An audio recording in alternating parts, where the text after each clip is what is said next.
Barbed Wire Baseball: How One Man Brought Hope to the Japanese Internment Camps of World War II.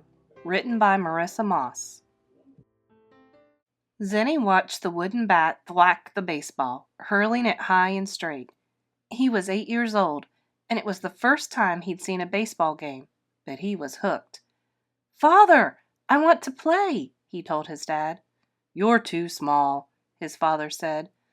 "Too frail," added his mother. But Zenny didn't listen. He had to play. The other kids laughed at him. "Zenny, you're a mouse," one boy hooted. "A teeny tiny one," another kid called. None of it mattered. When Zenny had a ball or bat in his hand, he felt like a giant. And soon he played like one. Many springs had passed since that first game. Years of playing in the chill of winter and the sweat of summer. Zenny got taller and stronger and better at baseball. "Why are you wasting time with a silly game?" his mother asked. "You should study and become a doctor," his father said, "or a lawyer." But Zenny knew exactly what he wanted to do, and when he grew up, he coached, managed, and played baseball in the Fresno-Nixie League and the Fresno Twilight League. He was barely 5 feet tall and weighed only 100 pounds, but he was a star player, casting a big shadow in baseball.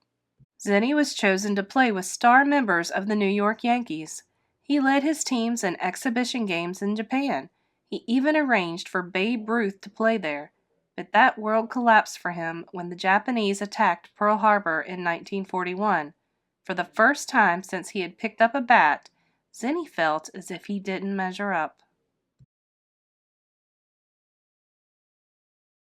The United States was at war with Japan, and 120,000 Americans of Japanese descent who lived on the West Coast were forced into 10 internment camps, most in the desert. The government considered these Japanese Americans to be possible spies, and without evidence or trials, locked them up. Men, women, and children, American citizens, all were treated like prisoners of war, housed in barracks and penned in with barbed wire. Zenny, his wife, and their 2 teenage sons were sent to a camp in Gila River, Arizona.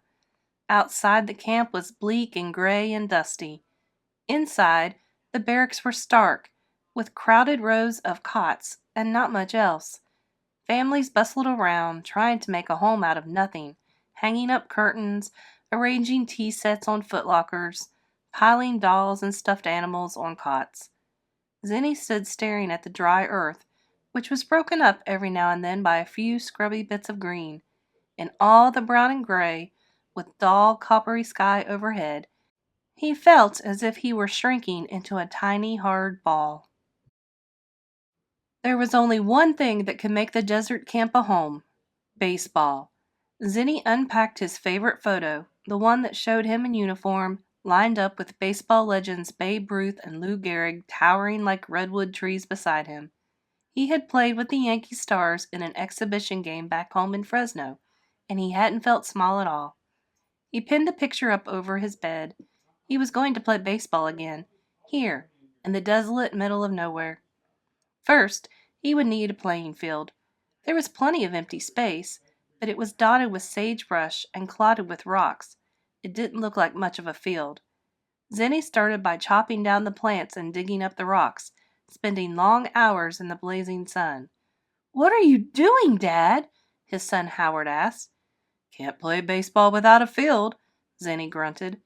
"We're going to play baseball?" Howard grinned and started picking up rocks too. Soon Howard's brother Harvey joined them. The other boys and men drifted to where Zenny and his sons were bent over in the glaring heat. By the end of the day, dozens of people were working on the field, not planting a crop, but unplanting, making the ground a smooth surface. Once the brush and biggest rocks had been cleared, Howard and Harvey were ready to set up the bases. "Looks good," Howard said. "We're almost set."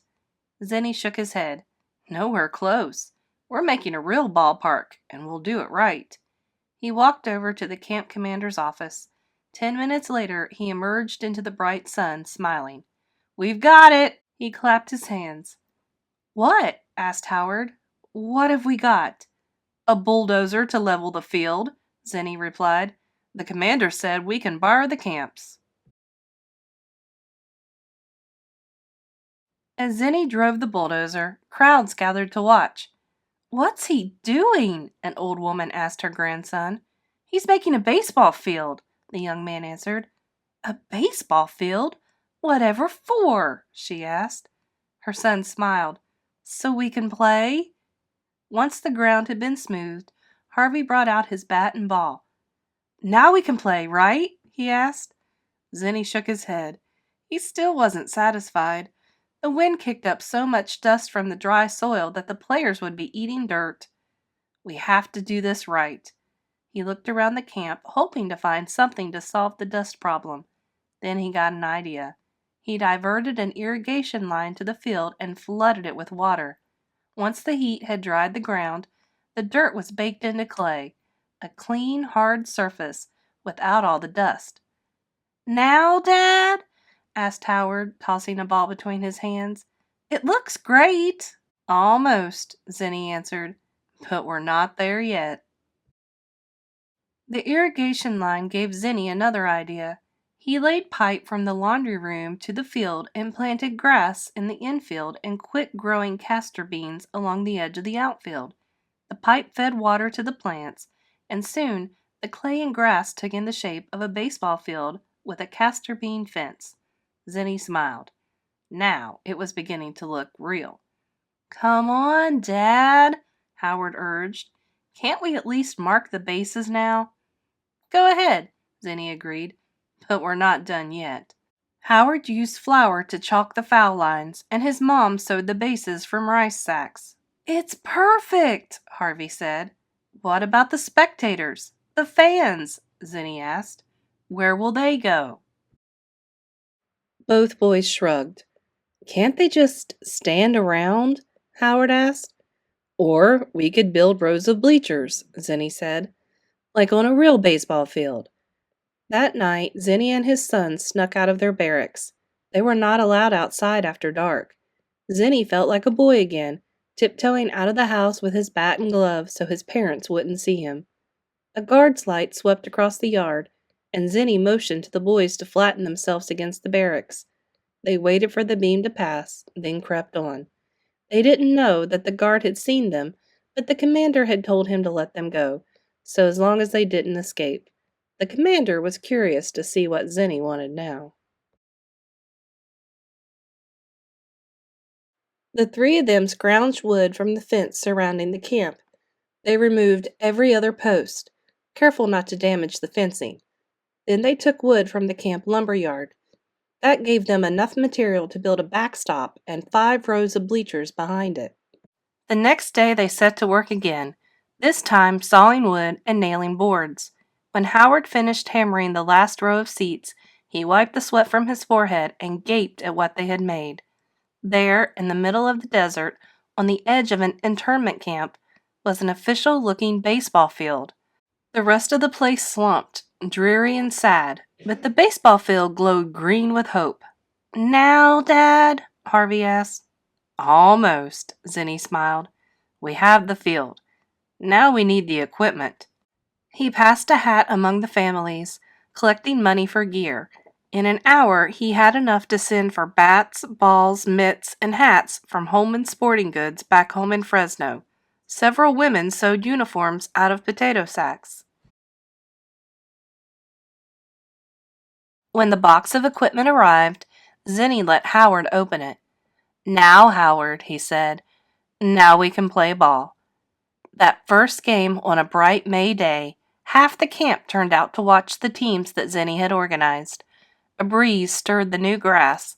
The sun bathed everything in a gentle warmth. It was a perfect day for a baseball game. 6,000 people filled the bleachers and spilled onto the scrubby ground behind them and along the sides of the stands.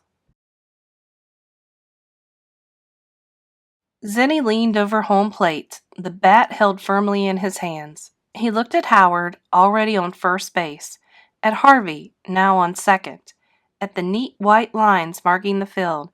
His eyes scanned the bleachers filled with cheering fans. He watched the pitcher cradling the ball, pulling back his arm, getting ready to throw. Zenny focused on the blur of white as it zoomed closer. The weight of the bat felt so familiar and natural, it was like a part of his body. He waited until just the right moment. Whack! The bat met the ball with a crisp, splintering sound. Zenny threw the bat down and ran. He ran to first base, then second, then third, his eyes following the arc of the ball as it soared up and away, far over the barbed wire fence. Howard and Harvey jogged the home plate before him, arms raised, grins plastered on their faces. "Now!" they yelled. "Now!" "Now!" Zenny shouted back.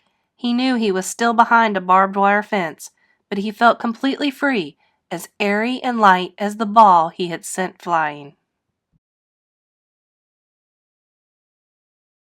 Right now, there was nothing else he wanted to do. Just this, right now, right here. It didn't matter whether his team won or lost.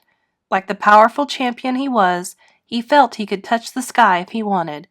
"Now!" he roared as he crossed home plate. He felt 10 feet tall, playing the game he loved so much. Nothing would ever make him feel small again.